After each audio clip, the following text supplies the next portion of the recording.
pledge allegiance to the flag of the United States of America and to the republic for which it stands, one nation, under God, indivisible, with liberty and justice for all.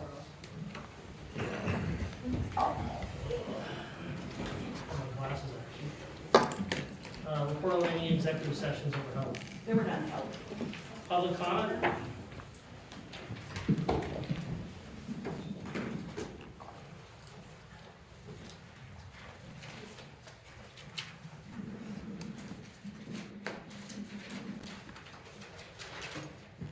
My name is Lorraine Wing. I'm a title searcher. I'm here to question, right now, in tax claims, there is only one computer accessible to the public to use, to access information I need to perform my job. Prior, there were numerous offices that I could go to access the services. Is there any way that we can reopen it up in the other offices?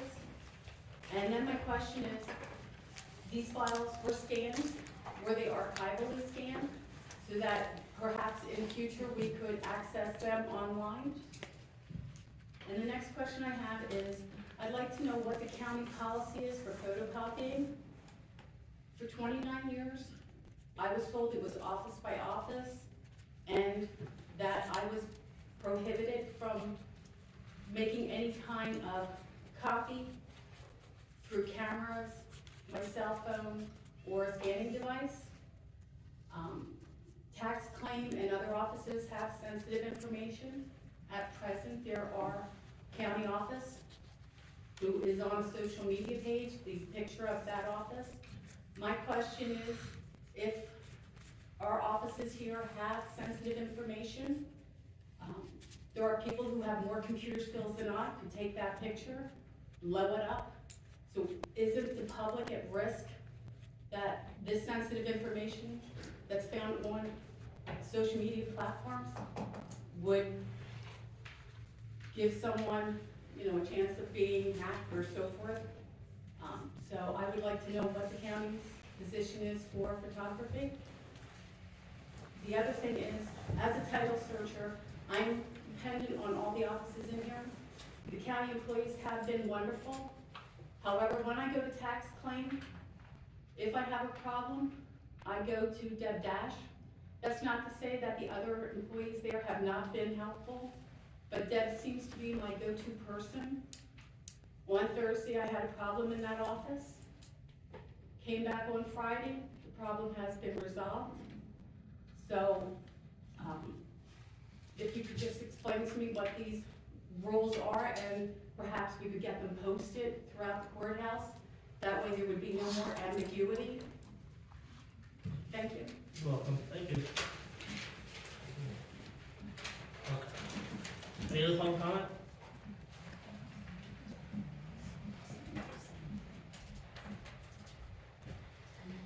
Good morning. Morning. Jeff Dunkel, Palo Alto. I'll touch on a few things here. I did send an email over a week ago to most of you guys up there, Mr. Bender, I believe, some of the attorneys, looking to try and find out who in the county still has police radios. Apparently there's up to 10 people in this courthouse that may still possess a police radio. I'd like to know why they have access to it. So if we get a list of those, I did file a right to know request. I did send everybody an email. Haven't heard back from anybody, which par for the course. Also, I did send an email over a week ago also about badge access.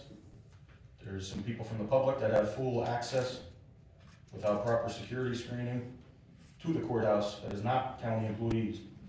I would like to know what the policy is on that. I would like to know how I go about getting one. I guess technically I'm part of the media since I stream this meeting for over 1,000 people to view every week because you guys refuse to do it for years now. And also I do title searching too for my business, so I would like a badge access as well. The only one that responded back to that was Mr. Gruby, that he was looking into it. Still haven't heard back from any of you guys or anybody else that was attached to the email. I'm formally requesting a badge for myself, and I would like to know what the process is for the public to get an all-access badge to the courthouse. They can come and go at any time, after hours, before hours. Seems like it's just a free-for-all. Also, today's 870 days of the longest unpaid suspension in US history. I'd like to know if there's any progress on resolving that, bringing the women back to clear up the mountains of paperwork over there. That is, I don't know, she said photocopying, but photographic evidence that was shared to me, at least by one attorney and some other people in the courthouse. So the office is still in shambles. She can keep sending people in to praise her and stick up for her. It doesn't resolve the issues of the deeds being 9 months to be issued when it was 9 weeks before. I just look at the office and the turnover, it speaks volumes. And lastly, the CARES Act and ARPA funds. For years I've been asking for transparency on that. There's over $40 million between both of them that were supposed to help the public, nonprofits, first responders, pay extra to your employees here. I'd like a breakdown. I think the public deserves it at this point. I know Larry, you questioned it, Gary, you questioned it. Nobody seems to know an answer. So I think it's time that you guys go public and let us know what you spent the money on, what you have left, what you have earmarked. I know the fire school has some, Larry, you discussed some of that. But if you two people up there are essentially in control of spending that $40+ million, and you have no idea what you spent it on or where it's going or what you have left, that's an eye-opener. So I'm requesting that be more transparent, issue a statement to the media and let them know where the $40 million is or what you plan on doing with it. Thank you. Thank you. Any other public comment?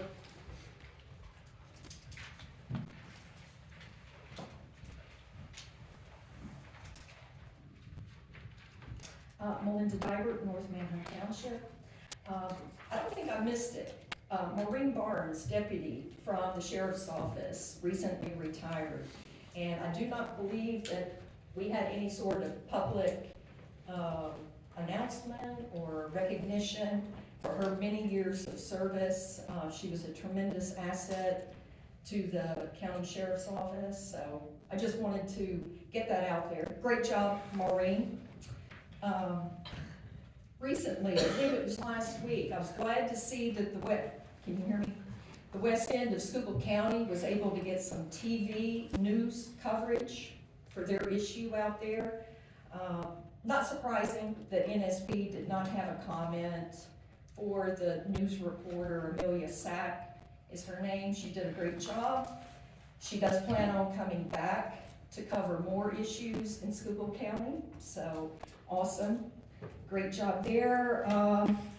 Was a little bit concerned that Senator Argyle seemed to think that as long as NSP received less than $75,000 in fines, you know, what's everybody complaining about? NSP was issued a fine. So what's the big deal out there?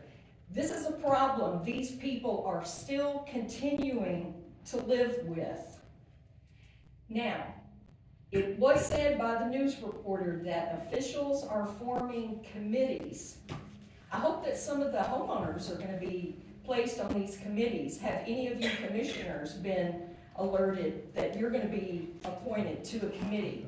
Not that I know. Okay. So supposedly committee or committees to actively monitor the situation out there. So not sure who these people are going to be. But anyway, so look forward to hearing more about that. And to reiterate the tax claim situation, I for one, and I believe there are others, are willing to step forward to volunteer their time to help do some filing. I don't know, do they need some filing cabinets? What is the issue down there that we have these big mountains of paperwork?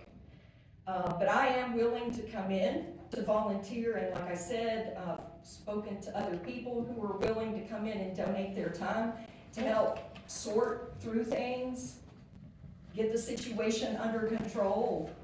I mean, I don't see how you guys are tolerating that, quite honestly. What's contained in those piles and piles and piles of paperwork? Let's get it under control. And if you have good people willing to step forward to donate their own time and energy, how can you turn that down? Let's get that whipped into shape. So, thanks. Thank you. Anybody else want to make a comment? Go ahead, Bruce.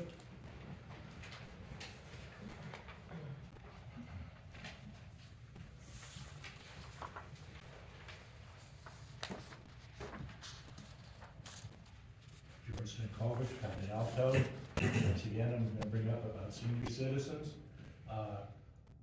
I asked for some acknowledgement at why we picked Vision. I have heard nothing about that. Why they changed their names 3 times, and we still went after them to be the people that are gonna assess our properties. This is ridiculous, ridiculous. You mean to tell me there was nobody in the county or the near counties that could have done it?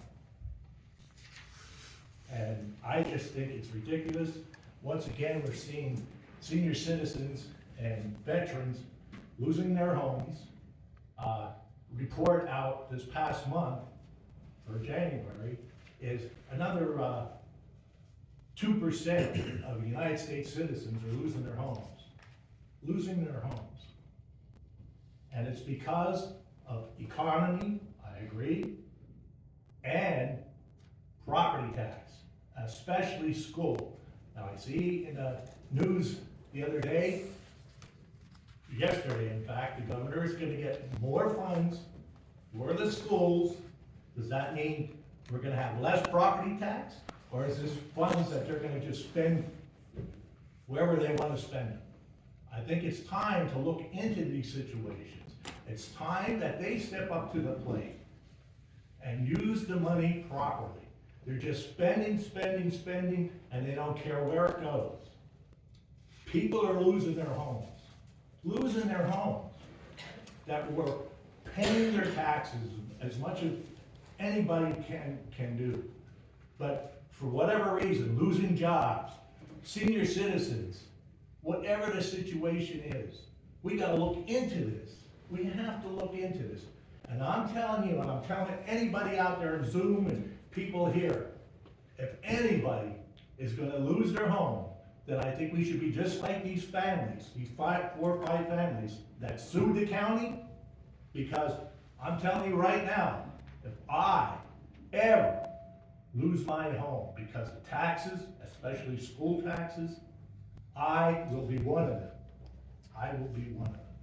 And I'm telling you, there's many people out there that are starting to wake up, they're seeing what's happening and seeing what's going on in this county. I think it's time that we step up to the plate and help people. Don't worry about buildings. Don't worry about bridges.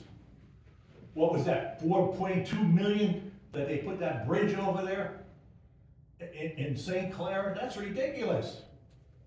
Why didn't we use that for the school taxes? I'm telling you, it's time that we use the money for people. They are what counts. And if you lose people paying taxes, then what's gonna happen? You're gonna have to raise them till nobody can survive. Thank you. Thank you. Anybody else want to make any George, comments? if you're willing to, I'll talk to you about the vision after meeting, if you want to say. And, so, is there any other public comment? So, I just want to address some things. Jeff, your email, I did receive it, and I talked to Sheriff Cody because I believe it falls under his purview about it. You know what I mean? Because he handles badge access and security, so that's why. George, I talked to Dave Argel, and he said he's willing to have a meeting with you to discuss property taxes. So when you're done here, we'll set up that meeting for you. And I'll see what I can look into about the records. And what was the other thing? Oh, the west end of the county, Melinda, we, about 2 weeks ago, maybe 3, we sent emails to all the companies that the commissioners want to meet with them. I want to meet with them. I want to have a conversation with them. Then I want to go out to the west end of the county and I want to tour the facilities because I have friends up there that have been calling me about the issues up there. And I've asked a couple of my friends that live up there to call me and tell me what's going on. So I am looking into it and setting up a meeting with them all.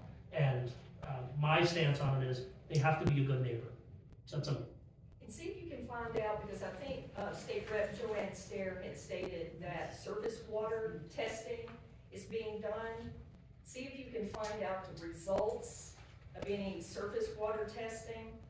I'm not sure how many folks out in the West End in the affected area, especially where all the biosolids are being spread, if they have well water. I don't know, has anybody, offered to do any well testing? But when I met with State Senator Dave Argel September 7th, he had said to me at that time he was going going to try to carve out some of that fine money, it's going back to DEP. I mean, what the heck? Well, like I said, we're trying to schedule it with all the owners.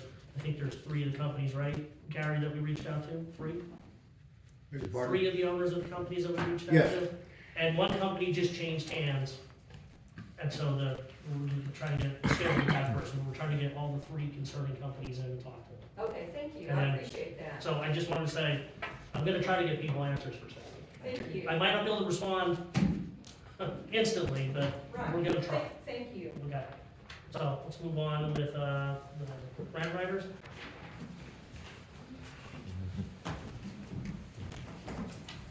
Morning, Commissioners. Good morning. Today I have 9 motions for you. The first is approval of a contract for $8,500 with M&L Associates for preparation of an environmental review record and technical support for the Porter and Tremont Townships competitive CDBG project. The next 5 are all CDBG engineering contracts with Alfred Benish and Company. The first one is $21,500 for Phase 3 of the McAdoo Borough Hancock Street Drainage Project. Next is $16,000 for an ADA curb ramp project in Port Carbon. Next, $9,500 for a street improvement project on North Market Street, Shenandoah. $7,700 for a street improvement project on Clay Street in Tamaqua. And finally, for Benish, $7,700 for a street improvement project on Cedar Street, Tamaqua. Then the next were also engineering projects, but those are with Arrow Consulting. The first in the amount of $16,698 for an ADA improvement project at the Summit Station Playground in Wayne Township. And the next, $11,858 for an ADA improvement project at the J.E. Morgan Park in West Penn Township. Finally, approval to advertise for a CDBG ADA project in Klein Township. Bids will be done via pen bid and must be submitted by 9 a.m. Wednesday, February 28, 2024, at which time they will be opened. Thank you. Thank you. Mental health and development services. Morning, Lisa. Morning.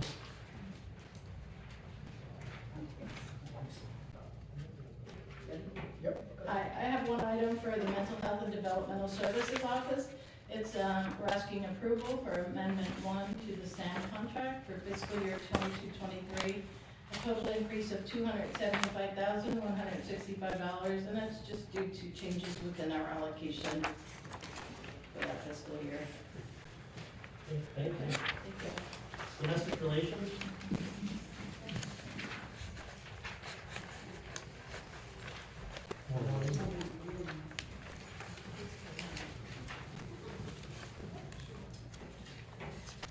A motion is hereby requested on behalf of the Domestic Relations Office to the Schuylkill County Board of Commissioners for approval for myself, Melissa Hayes, to attend the 61st Annual ARICSA Training Conference in Grand Rapids, Michigan, from April 7th through April 11th, 2024.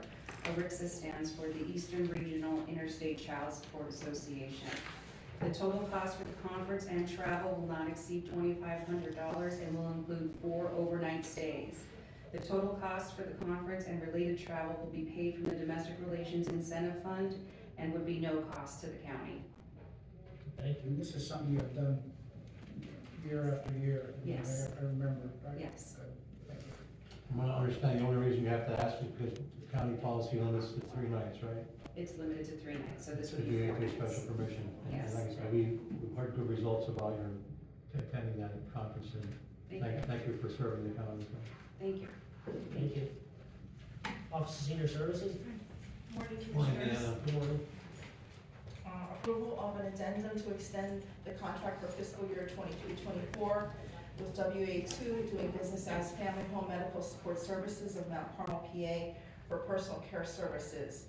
The rate will increase from $20.31 an hour to $22.19 per hour, standardizing the personal care rate for all personal care providers, which has been approved by the Department of Aging. The contract cap for fiscal year 23-24 will remain at $113,584 as in the previous fiscal year. Approval of an addendum to extend the contract for fiscal year 23-24 with Abilities in Motion of Reading, PA for fiscal agent services. The rate will increase from $17.19 to $17.96 per hour, effective as of July 1st, 2023, as allowed by the Department of Aging, issued the Aging Program Directive 2401-02, dated November 20th of 2023. The contract cap for 23-24 will remain at $74,294 as in the previous fiscal year. Approval of an addendum to extend the contract for another 3 fiscal years with automated security alert of Munhall, PA for personal emergency response services. Rates for traditional PERS at $29.50 a month and cellular PERS for $41.50 a month will remain the same. The contract cap amounts for each fiscal year are as follows.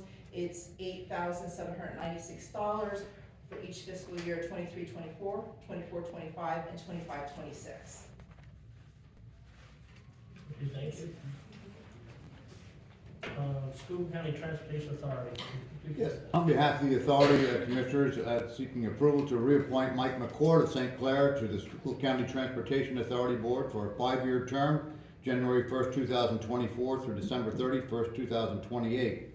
And secondly, to approval to appoint Mike Devlin of Schuylkill Haven to the Schuylkill County Transportation Authority Board to fill the unexpired term of Ian Mayhall, which is January 1st, 2024 through December 31st, 2026. Thanks, Gary. Thank you. Election Bureau? Morning, Al. Good morning, Commissioners.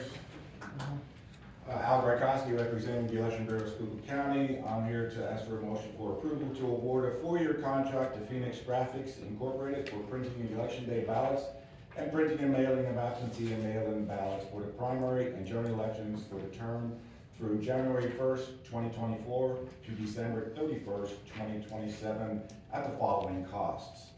Ballots that are 8.5 by 14 inch one-sided printing with no stub are 20 cents each. Ballots that are 8.5 by 14 two-sided printing with no stub are 21 cents each. Ballots that are 8.5 by 17 one-sided printing with 2 1.5 inch stubs are 27 for each ballot. And the ballot at 8.5 by 17 two-sided printing with 2 stubs, 1.5 inch each are 28 cents each. Ballots that are 8.5 by 17 one-sided printing with a 3 inch stub are 27 cents each. And ballots 8.5 by 17 two-sided printing with a 3 inch stub are 28 cents each ballot. Production and mailing of absentee and mail-in ballot packets are $1.55 each. And the production and mailing of absentee ballots that would require plain language if there was any amendments to the Constitution for additional sheet of paper would be $1.67 per packet. Thank you, Rob. Finance Officer. Commissioners, good morning. This morning there's a number of budget adjustments listed for the prior year. There's also one for the current year, and the budget adjustments have been posted outside of the boardroom. Thank you. County Administrator. Okay, I have a couple of items here. First, the request to the Board of Commissioners ratify the designee approved contract for the month of January 2024, and I'm asking for a motion at this time. So moved. Second? Any questions? Commissioner Fedora, Yes. Commissioner Heatherington, Yes. and Commissioner Hess. Yes. Okay, and if we can jump down to, on behalf of administration, approve and authorize an addendum extending the term for 1 year beginning January 15th, 2024 of the agreement dated January 15th, 2013 between the Schuylkill County Board of Commissioners and the Schuylkill County Transportation Authority. This is something we do each year. And Dr. Moreland is here today, so he can present his items. Good morning, everybody. Morning, Doctor. Morning, Doc. First of all, I'd like to thank the Board of Commissioners for all the support they've given the Schuylkill County Coroner's Office over the years. An update, we did have a relatively new CT scanner installed. This installation went perfectly well. The device is in use for the last several weeks. The images are crystal clear. It's a major upgrade in the technology. The scanner had been offering to the county for the last 12 years, had 4 detectors. The new scanner has 16 detectors, and the images are crystal clear. Also, the previous scanner had a weight limitation. There's mechanical motors that raise and lower the table. This one has a capacity of 500 pounds. And as I'm an example, we grow them big in Schuylkill County. The next item is our pathologic services. When I assumed the duties of Schuylkill County Coroner in 2012, the Pottsville Hospital was just terminating its contract with the county, and we had the luxury of providing a world-class forensic pathologist, Dr. Richard Bindi, and the hospital was only charging us $1,100. And of course, it was a local service. When that service was terminated, we had to basically take the bodies down to Allentown or Reading for the service. And again, Dr. Bindi's charge through the hospital was $1,100. As the cost of everything has escalated, that has been the case with forensic pathology. And for the last 4 years, we have used the services of Wayne Ross. He's a world-class forensic pathologist. Apparently he's quite excellent in the courtroom for testimony. His charge was $2,700. His contract expired last year, and his new contract is $2,800, which I recommend that you continue to use his services. But that's only part of the course, the charge. The Dauphin County Coroner's Office charges us $450 every time we use their morgue for the autopsy service. We also incur charges from sending 1 or 2 deputies with the body down to Harrisburg, and that probably amounts to $200 a charge. So anyway, the new charge from Dr. Wayne Ross is $2,800, but we're probably paying close to $3,500 in autopsy.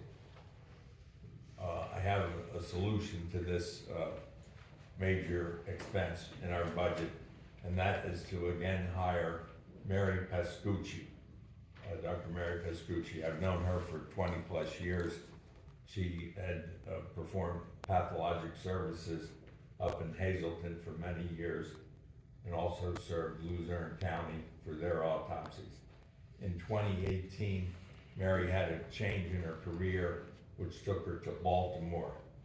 She is now back in Luzerne County, and she is willing to provide autopsy services here in Schuylkill County over at our morgue for only $17.50 an autopsy. So we'll be saving probably close to $1,000 per case. And she is a wonderful lady. She worked through 2018 and had done dozens of autopsies per year. And I hope that we can continue to use her services. We won't have to transport the bodies, and there's no fee for the use of our own morgue. So again, I'd like to welcome Mary back to the fold here. Are there any questions? You'll be using, you have contract with both just in case? Yes, and again, Wayne Ross is only available 2 days per week. Right. Tuesdays and Thursdays, so that puts us in a bit of a quandary there. But, Mary can do our more routine, autopsies, and ones that are basically capital cases, I would continue to use Wayne Ross. Okay, I would think you want to have more than one supplier for anything you do, yeah, good idea. Thanks, Doc. Yes. Thanks, Doc. Human Resources?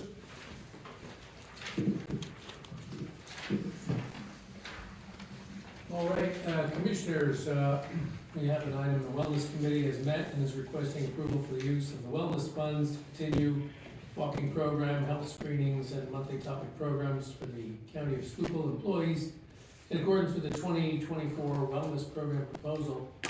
Capital Blue Cross has issued $38,697 in wellness credits to the County of Schuylkill for 2024. And we do have some items on the agenda. In Children and Youth, we've got the appointment of Juanita Shinkus as a County Caseworker 1. The rate is 20.9412, and the effective date is 2/20/24. And we also have informational items. In the Sheriff's Office, the appointment of Brooke Donati of Warwicksburg as an unpaid intern, effective 2/7/24, ends approximately 6/1/24.